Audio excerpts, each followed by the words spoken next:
Hi hello നമസ്കാരം. സജീന വ്ളോഗ്സിലെ പുതിയൊരു വീഡിയോയിലേക്ക് എല്ലാവർക്കും സ്വാഗതം. അതുപോലെ തന്നെ എൻ്റെ ഈ ചാനലും ആദ്യമായിട്ടാണ് കാണുന്നതെങ്കിൽ ഈ ചാനൽ ഒന്ന് സബ്സ്ക്രൈബ് ചെയ്തേക്കണം. ഈ വീഡിയോ ഇഷ്ടപ്പെട്ട ലൈക്കും കമൻറ്റും ഷെയർ ചെയ്യാൻ മറക്കരുത്. ഓക്കെ. അപ്പോൾ ഇന്ന് ഞാൻ എടുത്തിരിക്കുന്ന റിയാക്ഷൻ വീഡിയോ നമ്മുടെ കൊഞ്ചു ആനണിയുടേതാണ്. അവളെ 2 ദിവസമായി വീഡിയോ ഇട്ടിട്ട് അവളെ കണക്ക് വീട്ടിൽ വേറെ വിലയും കൂടി ഇല്ലാതെ നമ്മൾ ഇരിക്കുന്നതല്ല വീട് തുടങ്ങി റിയാക്ട് ചെയ്യാനായിട്ട് നമുക്ക് കുറച്ച് നമ്മളുടേതായ കുറച്ച് തിരക്കുകളും കാര്യങ്ങളും ഒക്കെ ഉണ്ടായിരുന്നു. അപ്പോൾ ഇപ്പം ഞാൻ ഈ വീഡിയോ ചെയ്യുന്ന സമയം മണി ഏതാണ്ട് 1 എന്നാലും ഒരു റിയാക്ഷൻ വീഡിയോ ചെയ്തിട്ട് കിടക്കണം, ഇല്ലെങ്കിൽ എനിക്ക് ഉറക്കം വരില്ല. അപ്പോൾ എന്തായാലും അവൾക്ക് എന്താണ് പറയാനുള്ളതെന്ന് നോക്കാം. പിന്നെ ഒരു കാര്യം എന്ന് പറഞ്ഞാൽ ഈ തൊണ്ടും ചകിരി ഉണ്ടല്ലോ, അതിട്ട് തേച്ചിട്ടും പോലും അവളെ കടി തീർക്കാൻ പറ്റുന്നില്ല. അപ്പോൾ എനിക്ക് എന്ത് ചെയ്യാൻ പറ്റും? അപ്പോൾ എന്നെ കൊണ്ടൊക്കെ നമുക്ക് ചെറിയ രീതിയിൽ തീർത്ത് കൊടുക്കാമെന്ന് വിചാരിച്ചിട്ടാണ് ഞാനിപ്പോൾ ഈ മെൻഷൻ വീഡിയോ ചെയ്യുന്നത്. ഓക്കെ. ഹലോ, ബാലമ്മയുടെ രോദനം പാർട്ട് 2 ഉണ്ടാവുമെന്ന് ഞാൻ വിചാരിച്ചില്ല കേട്ടോ. പാർട്ട് 1 അവസാനിക്കും എന്നാണ് വിചാരിച്ചത്. പക്ഷേ എന്ത് ചെയ്യാം, ബാലയമായി സമ്മതിക്കുന്നില്ല. അപ്പൊ ഇത്തവണ ബാലയമായിക്ക് ഒരു കൂട്ടിന് നമ്മുടെ രണാസുനയും ഉണ്ട്. വിടാമെന്ന് വെച്ചാൽ സമ്മതിക്കില്ല. ഞാൻ പറഞ്ഞില്ലേ, ഇവളെ കടി ഒരു തരത്തിലൊന്നും തീർക്കാൻ എന്നെ കൊണ്ട് പറ്റത്തില്ല. ഇവിടെ ഉള്ളവർക്ക് പറ്റുന്നുണ്ടോ ഇല്ലയോ എന്നുള്ള കാര്യം എനിക്ക് അറിഞ്ഞുകൂടാ. ഇവിടുത്തെ ഞാൻ ഒരുപാട് നല്ല ഭാഷയിലും എല്ലാ ഭാഷയിലും ഞാൻ പറഞ്ഞു കൊടുത്തിട്ടുണ്ട്. ഞാൻ ബാലെ കളിക്കാൻ പോയിട്ടില്ല. അപ്പൊ ഇവിടുത്തെ സ്പഷ്ടവും ഉറപ്പുമായിട്ട് ബാല്യക്കാരി അമ്മായി എന്ന് വിളിക്കുമ്പോൾ ഞാൻ പല പ്രാവശ്യം പറഞ്ഞിട്ടുണ്ട്, ഇവരുടെ അമ്മയും അച്ഛനും നടത്തിക്കൊണ്ട് വന്ന ബാലെ ഗ്രൂപ്പിലാണ് ഞാൻ അഭിനയിച്ചിട്ടുള്ളത്. അപ്പൊ അവള് പറയുന്നത് സത്യമായിരിക്കും. അപ്പൊ ഇങ്ങനെ ഒരു അമ്മയും അച്ഛനെയും കേൾക്കാൻ ഇഷ്ടമുള്ള ഒരു കൊടിച്ചിപ്പട്ടിയെ ഞാൻ എന്റെ ലൈഫിൽ ആദ്യമായിട്ട് കാണുക. പിന്നെ ഇവള് പറഞ്ഞില്ലേ പാർട്ട് 1, 2, 3, 4 എന്ന്. പാർട്ട് 1 അല്ല, 3 അല്ല, 4 അല്ല, 100 വരെ പോയാലും 1000 വരെ പോയാലും നിന്റെ കടിക്ക് ശമനം കിട്ടുമെന്ന് എനിക്ക് തോന്നുന്നില്ല. അത് എന്നെ കൊണ്ട് മാറ്റാനും പറ്റത്തില്ല. അപ്പൊ ഇത്തവണ ബാലയമായും രണാസുനയും കൂടെ കുറെ കഷ്ടപ്പെട്ടു. ഇത് എന്റെ പേഴ്സണൽ കാര്യമാണ്. അവൾ എന്നെ വിളിക്കുന്നതിന് റിയാക്ട് ചെയ്യുകയാണ് ഞാൻ ചെയ്തിട്ടുള്ളത്. അപ്പൊ അവിടെയും ഈ രണാസുന ഉണ്ടെങ്കിലേ ചേച്ചിക്ക് കഞ്ഞി മേടിച്ച് കുടിക്കാൻ പറ്റൂ. അപ്പൊ എന്തായാലും എന്നെ കെട്ടിവലിച്ച് കൊണ്ടുവന്നിരിക്കുകയാണ്. സംശയം എന്താ? കെട്ടിവലിച്ച് കൊണ്ടുവരാൻ നീ കാള തന്നെയാണ്, കെട്ട് കാള. അതുകൊണ്ടാണ് കെട്ടിവലിച്ച് കൊണ്ടുവരുന്നത്. എന്ന് പറഞ്ഞാൽ നീ ആരാന്ന് അറിയത്തില്ല. നിന്നെ കെട്ടിവലിച്ച് കൊണ്ടുവന്നില്ലെങ്കിൽ ഒരു കാര്യവുമില്ല. എന്തിനാണെന്നറിയാവോ? എന്റെ ഭൂതകാലം അന്വേഷിച്ച് നടക്കുകയായിരുന്നു അങ്ങ് ദുബായിലൊക്കെ. ചുമ്മാ മിഥ്യാധാരണ. നിന്നെപ്പോലെ ഒരു ചീള് കേസിന്റെ ബാക്ക്ഗ്രൗണ്ട് അന്വേഷിച്ചിറങ്ങാൻ രേണാസുനയ്ക്ക് ഒട്ടും സമയമില്ല. പിന്നെ നീ കൊടിച്ചുപട്ടിയുടെ ബാക്ക്ഗ്രൗണ്ട് അന്വേഷിച്ചിറങ്ങേണ്ട ആവശ്യം എനിക്ക് എന്തടി? നീ ആ ഒരു തെറ്റിദ്ധാരണ നീ ഒന്ന് മാറ്റണം. നിന്നെ അന്വേഷിച്ച് ഒരിടത്തും പോകണ്ട. നിന്നെ ഇഷ്ടമല്ലാത്ത, നിന്നെ നിഷ്ഠമായിട്ട് കാണുന്ന ഒരുപാട് ആൾക്കാരുണ്ട്. നീ ആയിരിക്കുന്ന എല്ലാവരും നിന്നെ അങ്ങ് സപ്പോർട്ട് ചെയ്യുവാണെന്നാണ്. അല്ലടി മോളെ, നീ അങ്ങ് ഭയങ്കരമായിട്ട് സോഷ്യൽ മീഡിയ വന്നിരുന്ന് ബാക്കിയുള്ളവരെ അങ്ങ് ഞെളിച്ച് അങ്ങ് ഒക്കണ്ടിച്ച് ഓരോന്ന് പറയുന്നത് ഇഷ്ടമല്ലാത്ത ഒരുപാട് ആൾക്കാരുണ്ട്. നിന്റെ വീടിന്റെ അടുത്തുള്ളവർ കാണും. അങ്ങനെ ഒരുപാട് പേര് കാണും നിന്നെ ഇഷ്ടമില്ലാത്തത്. അല്ല, എന്റെ ബാക്ക്ഗ്രൗണ്ട് അന്വേഷിച്ച് നമുക്ക് ഓടേണ്ട ആവശ്യമില്ല. അതിനു വേണ്ടി ഒന്നും ഇല്ല. നീ ദുബായ് എന്ന് പറയുമ്പോൾ നിനക്ക് ഇത്ര പുച്ഛം എന്തടി? അങ്ങ് ദുബായിന്ന് ചെലവിനെ കൊണ്ടുവന്ന് തിന്നപ്പോഴും ദുബായ് എന്ന് കേൾക്കുമ്പോ ഒരു പുച്ഛം. അപ്പൊ ദുബായിന്നോ അല്ലെങ്കിൽ വേറെ എവിടുന്നൊക്കെയോ വേറെ എവിടെന്നൊന്നും അല്ല. നിന്റെ അമ്മയും അച്ഛനും എന്റെ കൈ പിടിച്ചു കൊണ്ടുപോയാണ് നിന്റെ ബാക്ക്ഗ്രൗണ്ട് മൊത്തം എന്റെ കൈവിട്ട് വെച്ചു തന്നത്. കാരണം ബാലെ കളിക്കാൻ പോകുമ്പോൾ നമ്മളിങ്ങനെ പല സ്ഥലത്തും പോകുമല്ലോ. എന്നെ കൊണ്ടുപോകുന്നത് നിന്റെ വീട്ടുകാരായത് കൊണ്ട് അവരാണ് എനിക്കിത് തന്നത്. നീ എന്ന് അവരോട് ചോദിയില്ലേ, അമ്മ ബാല കളിക്കാൻ പോകുന്നെങ്കിൽ മര്യാദയ്ക്ക് പോകണം, എന്തിനാ അമ്മ അവിടെ കൈ പിടിച്ചുകൊണ്ട് പോയി എന്റെ ബാക്ക്ഗ്രൗണ്ട് ഒക്കെ അവർക്ക് കൊടുത്തത് ചോദിക്കടി. അപ്പൊ ബാലയമായും രണാസുനയും കൂടെ കണ്ടുപിടിച്ചുകൊണ്ടുവന്ന എന്റെ ഒരു ഭൂതകാലം കുറച്ച് നിങ്ങൾക്കും കൂടി കേൾക്കണ്ടേ? ഞാൻ ഇപ്പൊ കേൾപ്പിച്ചു തരാം. അവിടെയും രണാസുന. ഇവളൊക്കെ ഇവളൊക്കെ പറയുന്നതും കേൾക്കുന്നതും ഒക്കെ രണാസുന രേണുസുതി കണ്ടോണ്ടിരിക്കുന്നു. അവളിതൊക്കെ കണ്ടിട്ട് ഇതാവുന്നു മറ്റേ ചുമ്മാതാടി. നീ ഒന്നും അതെന്താടി? എനിക്ക് യാതൊരു അർഹതയുമില്ല. നീ സ്വയം ചോദിക്കടി. നീ എന്റെ അടുത്താണോ ചോദിക്കുന്നത് നിനക്കൊരു അർഹതയില്ല എന്നുള്ളത്? നീ സ്വയം ചോദിക്കുക. നീ ഈ ഓരോ പെണ്ണുങ്ങളെ ഇട്ട് ഉണ്ടാക്കുമ്പോ എനിക്കത് പറയാനുള്ള അർഹതയുണ്ടോ? ഞാൻ അത്ര പരിശുദ്ധ പുണ്യാളത്തിയാണോ എന്ന് സ്വയം ചിന്തിച്ചു നോക്ക്. നീ എന്റെ അടുത്ത് ചോദിച്ചാൽ ഞാനാണ് നിന്നെ പെറ്റുവെച്ചിരിക്കുന്നത്, ഞാനാണ് നിന്നെ വളർത്തിയത്. നീ എന്റെ മോളാണ്. എന്റെ അർഹത തീരുമാനിക്കുന്നത് ഇതിന് നമ്മുടെ സോഷ്യൽ മീഡിയ മുമ്പിൽ വരുന്നതല്ലേ നമ്മൾ റിയാക്ട് ചെയ്യുന്നത്. ആ വരുന്ന വരവ് കണ്ടാൽ അറിയാലേ ഏത് കാറ്റഗറി പെട്ടതാണെന്ന്. പിന്നെ എന്റെ കിണ്ടിയുടെ കാര്യം പറഞ്ഞേ. ഏത് കിണ്ടിയുടെ കാര്യമാണ് നീ പറയുന്നത്? എന്റെ വീടിന്റെ ഫ്രണ്ടിൽ കിടക്കുന്ന കിണ്ടിയുടെ. നിന്റെ വീടിന്റെ ഫ്രണ്ടിലാണോ കിണ്ടി, ബാക്കിലാണോ കിണ്ടി, സെന്ററിലാണോ കിണ്ടി ഇട്ടിരിക്കുന്നതെന്ന് എനിക്ക് എങ്ങനെ അറിയാനാടി? അപ്പൊ ഒരു കാര്യം, നീ ബാക്ക് ഫ്രണ്ടിൽ കിടക്കുന്ന കിണ്ടിയുടെ കാര്യം തന്നെ. അപ്പൊ എന്റെ വീടിന്റെ ഫ്രണ്ടിൽ കിടക്കുന്ന കിണ്ടിയുടെ കാര്യം ഞാൻ പറയാം. അതിനു മുമ്പ് നീ പറഞ്ഞ ആന്റണി, നീ ആദ്യം പറഞ്ഞത് ആന്റണിയിലാണല്ലോ. അപ്പൊ ആന്റണി എന്റെ അപ്പനാണ്. എന്റെ പേരിന്റെ കൂടെ ഒരു ആന്റണിയെങ്കിലും ഉണ്ട്. നിനക്കതുണ്ടോ? നിനക്ക് ഗൾഫിൽ മാത്രമല്ലടി, നിനക്ക് എല്ലായിടത്തും പിടിയുണ്ട്. കാരണം ബാല കളിച്ച് നടക്കുന്ന നിനക്ക് എല്ലായിടത്തും പിടിയുണ്ട്. അതിന് ഞാൻ ശിശുവാ. അതിൽ ഏറ്റവും വലിയ പിടി ആ ട്യൂബിന്റെ ഓണർത്തിക്കാ. ഈ ഇൻഷലുണ്ടോ ഇല്ലയോ എന്നുള്ള നിനക്ക് സംശയം ഉണ്ടെങ്കിൽ നീ അമ്മയെടുത്ത് വരും. അമ്മ, ഈ ആന്റണി എന്ന് പറയുന്നത് ഒറിജിനൽ എന്റെ സത്യസന്ധമായിട്ടുള്ള ഇൻഷൽ തന്നെയാണോ ചോദിക്കും. പിന്നെ നമ്മുടെയൊക്കെ പേരിന്റെ ചേർക്ക് ആന്റണിയോ അല്ലെങ്കിൽ വേറെ എന്തെങ്കിലും തൂക്കിക്കൊണ്ട് നടക്കാൻ താല്പര്യമില്ല. ഒരു ഇൻഷലുണ്ട്, ആ ഇൻഷൽ നല്ല സ്ട്രോങ് ആണ്, അത് മതി. അപ്പൊ നീ എന്റെ 2 കിണ്ടിയുടെ കാര്യമല്ലേ പറഞ്ഞുള്ളൂ? എനിക്ക് 4 കിണ്ടിയുണ്ട്. 2 കിണ്ടിയല്ല, എനിക്ക് മതിച്ചേ. അപ്പൊ പിന്നെ നിനക്ക് എന്ത് അർഹതയുണ്ട്? ഒരു കിണ്ടി പോലും ഇപ്പൊ സ്വന്തമായിട്ടില്ലാതെ രേണുവിനെ പറയാൻ 4 കിണ്ടി ഉണ്ടോ നിനക്ക്? അത്രയ്ക്ക് സ്റ്റാമിന ഉണ്ടോ നിനക്ക് ഈ കിണ്ടി ഓട്ടിക്കാൻ? Driving licence എടുത്തിട്ടുള്ളതാണോ? 8ഉം എച്ചും ഇന്റർവ്യൂവും ഒക്കെ എടുത്തിട്ടുണ്ടോ നീ? ആ 4ാമത്തെ കിണ്ടിയുടെ ഓണറാ ഞാൻ. ആ കിണ്ടി വാങ്ങിക്കൊടുത്ത ഞാനാ. നിനക്ക് എന്തെങ്കിലും സംശയം ഉണ്ടെന്നുണ്ടെങ്കിൽ നീ ഒന്ന് അന്വേഷിച്ച് കണ്ടുപിടിച്ച് എന്നെ ഒന്ന് അന്വേഷിച്ച് കണ്ടുപിടിക്കും. അല്ല, ഇക്കോ ഈ കിണ്ടി പുതിയത് മേടിക്കുമ്പോ പഴയ കിണ്ടി കൊടുത്തിട്ടാണല്ലോ ഈ പുതിയ കിണ്ടി മേടിച്ചത്. അപ്പൊ ആ പഴയ കിണ്ടിയുടെ ഓണർ ആരായിരുന്നു? ഇക്കോ. അതാണ് നമ്മൾ ചോദിക്കുന്നത്. ഇപ്പൊ പുതിയ കിണ്ടി നമുക്ക് ആർക്കും മേടിച്ചു കൊടുക്കാമല്ലോ. പഴയ കിണ്ടി ഉണ്ടെങ്കിൽ അത് കൊടുത്ത് ബാക്കി പൈസയും കൂടെ കൊടുത്ത് നമുക്ക് പുതിയ കിണ്ടി മേടിക്കാം. പിന്നെ എനിക്ക് എന്തെങ്കിലും സംശയം ഉണ്ടെങ്കിൽ നിങ്ങൾ തീർത്തു തരേണ്ട ആവശ്യമില്ല. നിങ്ങളുടെ കിണ്ടിയുടെ കാര്യം എനിക്ക് അന്വേഷിക്കേണ്ട ആവശ്യമില്ല. നിങ്ങളെ ഭാര്യയ്ക്ക് എത്ര കിണ്ടി ഉണ്ടെന്നും ആ കിണ്ടി എത്ര ഉണ്ടെങ്കിലും അവൾ അടക്കി വെച്ചുകൊണ്ടിരിക്കാൻ ആ കിണ്ടിക്കാരി എടുത്ത് നിങ്ങളൊന്ന് പറഞ്ഞു കൊടുത്താൽ മതി. ഒരുപാട് ദുബായിലും മറ്റേ സൗദിയിലും ഇവിടെ ഒന്നും പോയി തരേണ്ട കാര്യമില്ല. അവിടെ അടുത്ത് തന്നെ ഉണ്ട്, കരവേറ്റ തന്നെ ഉണ്ട് ഈ കിണ്ടിയുടെ ഉടമസ്ഥൻ, കേട്ടോ. ഇപ്പൊ ദുബായ് ഒക്കെ ഒന്ന് പുച്ഛമായത് നിങ്ങൾക്കൊക്കെ. അത് ശരിയുള്ള കാര്യമില്ലല്ലോ. വന്ന വഴി മറക്കരുത് കേട്ടോ. എനിക്ക് വേറെ വല്ല ഡീറ്റെയിൽസ് അറിയണമെന്നുണ്ടെങ്കിൽ എന്റെ പേഴ്സണൽ നമ്പർ തരാം, നീ അതിനകത്ത് വിളിച്ചാൽ മതി, ഞാൻ പറഞ്ഞുതരാം. പിന്നെ നിനക്ക് കിണ്ടിയുടെ ആവശ്യം ഉണ്ടെന്നുണ്ടെങ്കിൽ അതും വേണം ഞാൻ മേടിച്ചു തരാം. ഓ എന്റെ പൊന്നെ, വേണ്ട വേണ്ട വേണ്ട, അമ്മ കിണ്ടിയോട് താല്പര്യമില്ല. Sorry I am sorry.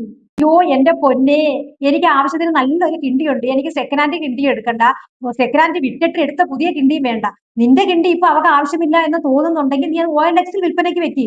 കാരണം ഞാനൊരു ബ്രോക്കർ അല്ല നിന്റെ കിണ്ടി കച്ചവടം ചെയ്തു തരാനായിട്ട്.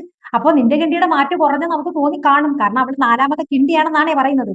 അപ്പൊ ഇത് വെച്ച് ഓടിച്ചോണ്ടിരുന്നപ്പോ അവർക്ക് തോന്നിക്കാണും മറ്റു 3 കിണ്ടികളായിരുന്നു നല്ലതെന്ന്. പിന്നെ എന്റെ അടുത്ത് കിണ്ടി വേണമെന്ന് വെച്ചപ്പോ അവരൊന്നും കിണിച്ചില്ല. നിന്റെയൊക്കെ കുടുംബം വന്നത് വ്യക്തമായിട്ട് മനസ്സിലായി. സ്വന്തം ഭർത്താവെന്നും പറഞ്ഞ് കൊണ്ടു നടക്കുന്ന ഇക്കടെ കിണ്ടി വരെ എനിക്ക് തരാമെന്ന് പറയുമ്പോ അത് ആസ്വദിച്ച് തിരിക്കാൻ നിനക്ക് മാത്രമേ പറ്റൂ. കാരണം ഇവള് വേറെ ഏതോ കിണ്ടി കണ്ട് വെച്ചിട്ടുണ്ട്. അപ്പൊ ഈ കിണ്ടി ഒന്ന് ഒഴിഞ്ഞു പോയാൽ ആ കിണ്ടി കയറി യാത്ര ചെയ്യാമെന്നാണ് ഇവളുടെ ഉദ്ദേശം. അതാണ് ആ ചിരിയുടെ അർത്ഥം. പിന്നെ അത്രയ്ക്ക് ഗതികേടൊന്നും ഇല്ല നിന്റെ കയ്യിൽ നിന്ന് ആ സെക്കൻഡ് ഹാൻഡ് കിണ്ടി എനിക്ക് മേടിക്കാൻ. എനിക്ക് കിണ്ടിയുടെ ആവശ്യം ഉണ്ടെങ്കിൽ ഞാൻ ഒപ്പിച്ചോളാം. അപ്പൊ ഞാൻ ആവശ്യമുള്ളപ്പോ പറയാം കേട്ടാ. അപ്പൊ നീ താങ്കൾ മഹത് വ്യക്തി വന്ന് മസ്റ്റ് ഡയലോഗ് പറഞ്ഞു ഞാനാണ് ആ കിണ്ടിയുടെ ഉടമസ്ഥൻ എന്നൊക്കെ പറഞ്ഞപ്പോ ആ പേര് കൂടിയൊക്കെ ഒന്ന് പരിചയപ്പെടുത്താമായിരുന്നു. എത്ര നാളായി ഈ കിണ്ടി ഇവർക്ക് സ്വന്തമായിട്ടും ഏത് രീതിയിലാണ് ഇവർക്ക് സ്വന്തമാക്കിയതും എന്നുകൂടെ പറഞ്ഞെങ്കിൽ കുറച്ചും കൂടി വ്യക്തമായേനെ, കുറച്ചും കൂടി മാസായനെ. ഇതിന് മാസ് വളരെ കുറവാ. അത് മാത്രമല്ല വന്നൊരു റോങ്ങും പറഞ്ഞു കിണ്ടി വേണമെങ്കിൽ നിനക്ക് തരാമെന്ന് എന്റെ അടുത്ത് പറഞ്ഞാൽ മതിയെന്ന്. അപ്പൊ കിണ്ടി കച്ചവടക്കാരനാണെന്ന് മനസ്സിലായി.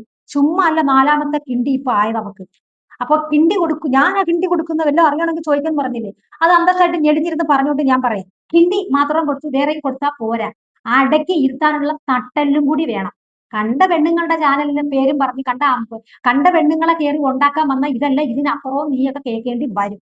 അപ്പൊ കിണ്ടി മാത്രം ഉണ്ടാക്കി കൊടുത്തോണ്ടിരുന്നാ പോരാ, പറഞ്ഞ് അനുസരിപ്പിക്കാനുള്ള നട്ടെല്ലും കൂടി വേണം. കേട്ടല്ലോ.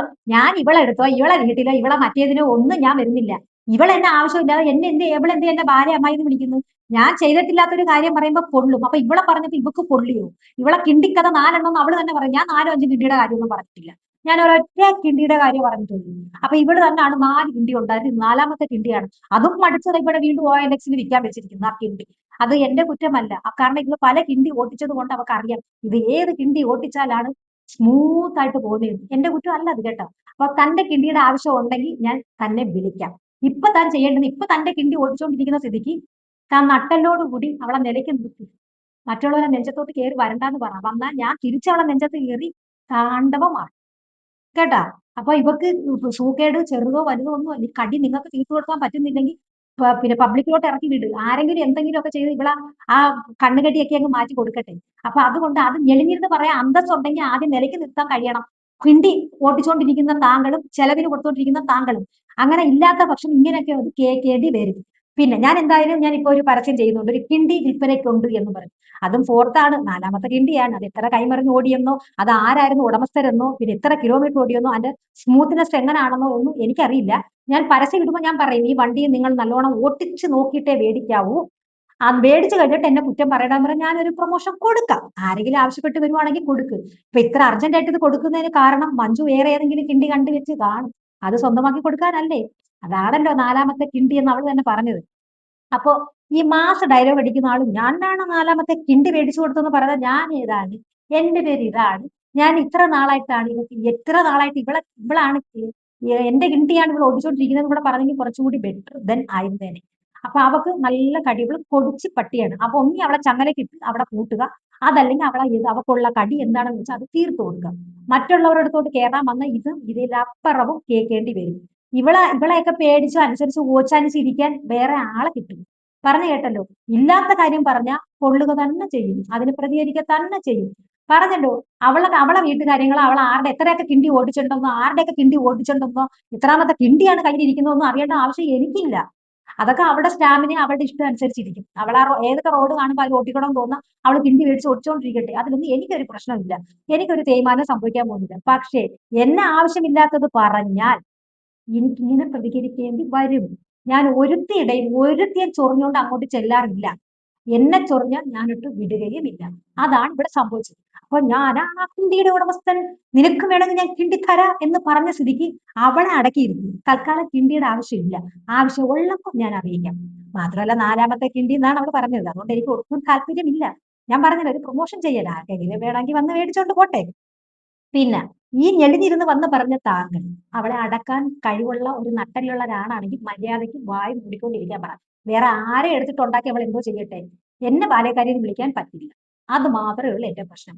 ഇവളിനി വിളിക്കും തോറും ഞാൻ ഇതിൽ കൂടുതൽ പറഞ്ഞുകൊണ്ടേയിരിക്കും.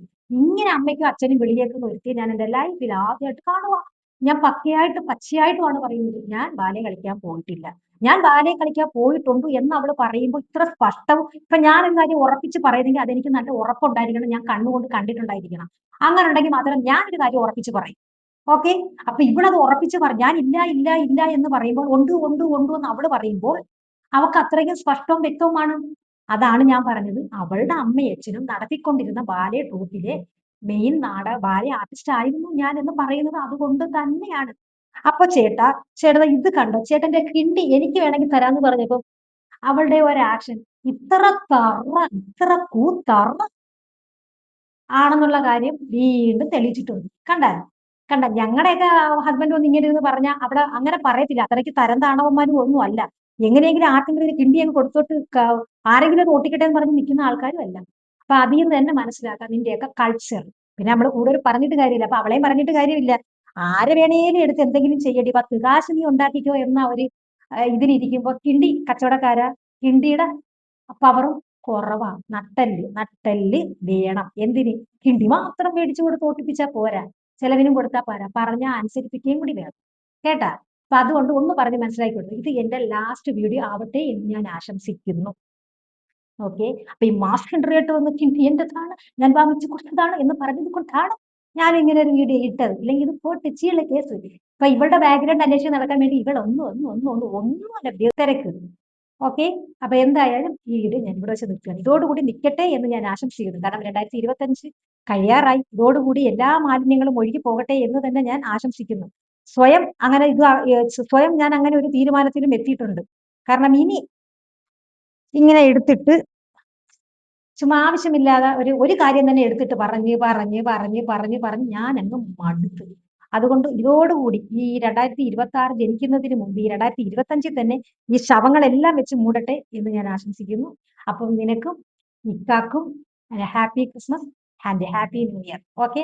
അപ്പൊ കിണ്ടിയുടെ കാര്യം ഞാൻ മറന്നിട്ടില്ല. ആരെയെങ്കിലും ഞാൻ OLX കൊടുക്കാൻ പരസ്യം, അതല്ലെങ്കിൽ എനിക്ക് അറിയാവുന്ന ആരെങ്കിലും ചോദിച്ചു നോക്കട്ടെ. ആരും എടുക്കുമെന്ന് എനിക്ക് തോന്നുന്നില്ല. കാരണം ശരിയല്ലല്ലോ. എന്നാലും നോക്കട്ടെ, ആരെങ്കിലും വരുവാണെങ്കിൽ കോൺടാക്ട് ചെയ്യുവാണെങ്കിൽ ഞാൻ ഇവളുടെ ഫേസ്ബുക്കിൽ ഞാൻ മെസ്സേജ് അയച്ചോളാം, അല്ലെങ്കിൽ മെസ്സഞ്ചറിലെങ്കിലും മെസ്സേജ് അയക്കും. ഒരാൾക്ക് ആവശ്യമുണ്ടെന്ന് പറഞ്ഞ് നമ്പർ കോൺടാക്ട് ഉൾപ്പെടെ ഇട്ട് തരാം. എന്നെ കൊണ്ടാക്കേ പറ്റത്തുള്ളൂ. തൽക്കാലം എനിക്ക് അതിന്റെ ആവശ്യമില്ല. കേട്ടോ? അപ്പോ ഞാൻ എന്റെ വീഡിയോ ഇവിടെ വെച്ച് നിർത്തുകയാണ്. ഇത് ഇവിടം കൊണ്ടെല്ലാം അവസാനിക്കട്ടെ എന്ന് ഞാൻ ആശംസിക്കുകയും ചെയ്യുന്നു. ഓക്കെ. അപ്പോ അടുത്തൊരു വീഡിയോ ആയിട്ട് കാണുന്നവരേക്കും താങ്ക് യു.